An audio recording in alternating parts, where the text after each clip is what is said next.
Good morning students. आज हम हमारे हिंदी पाठ्य पुस्तक सीरीज के काव्य खंड के अंतर्गत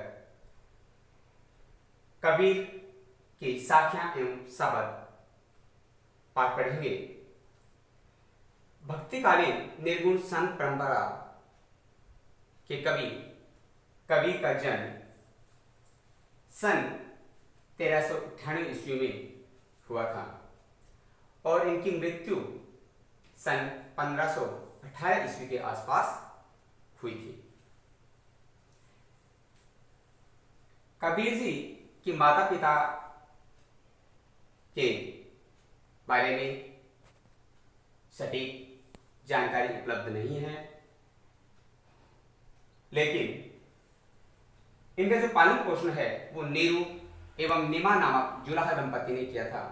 इनको कबीर जी एक लहर तारा नामक तालाब के किनारे मिले थे।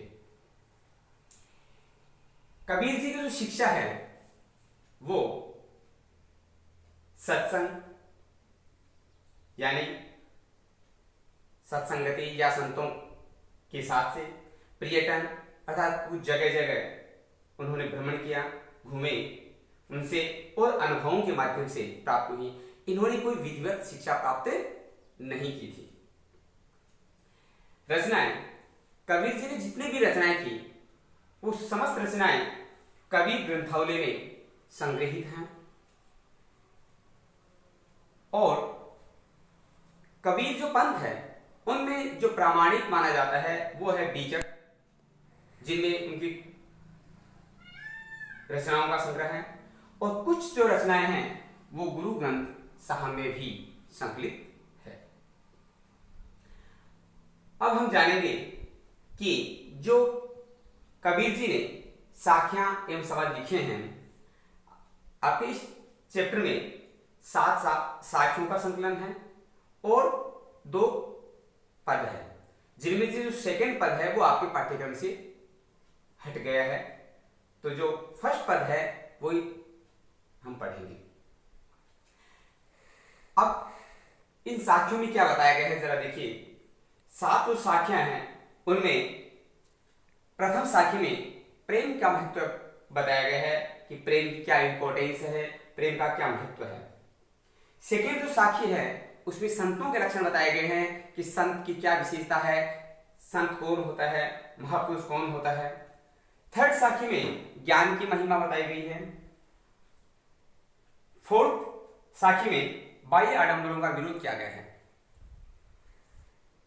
जो बाहरी दिखावे के लिए पूजा पाठ इत्यादि किए जाते हैं उनका उन्होंने विरोध किया। नेक्स्ट साखी में सहज भक्ति का महत्व बताया है। सिक्स साखी में अच्छे कर्मों का महत्व बताया गया है कि यदि आप अच्छे कर्म करोगे तो उनका बहुत बड़ा महत्व होता है। और लास्ट साखी में पवित्र आचरण की महिमा बताई गई है कि पवित्र आचरण की क्या महिमा है, क्या महत्व है। और जैसा कि अभी आपको बताया था, 2 आपके शबद है, 2 पद है पाठ्यपुस्तक जिनमें से ओनली फर्स्ट पद हम पढ़ेंगे, सेकंड पद पाठ्यक्रम से हटा दिया गया है। तो प्रथम पद में क्या बताया गया है कि व्यक्ति ईश्वर भक्ति के लिए या ईश्वर प्राप्ति के लिए मंदिर जाता है, मस्जिद जाता है, तपस्या करता है।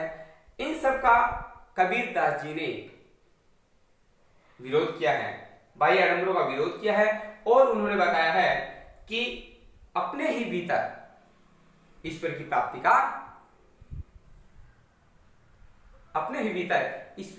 संकेत किया है। उन्होंने बताया है कि अपने ही भीतर ईश्वर व्याप्त है या ईश्वर विद्यमान है। इसके लिए हमें इधर उधर भटकने की जरूरत नहीं है, बाह्य आडंबरों करने की जरूरत नहीं है। आज के लिए बस इतना ही। कल हम साखियों का भावार्थ करेंगे। तब तक के लिए धन्यवाद।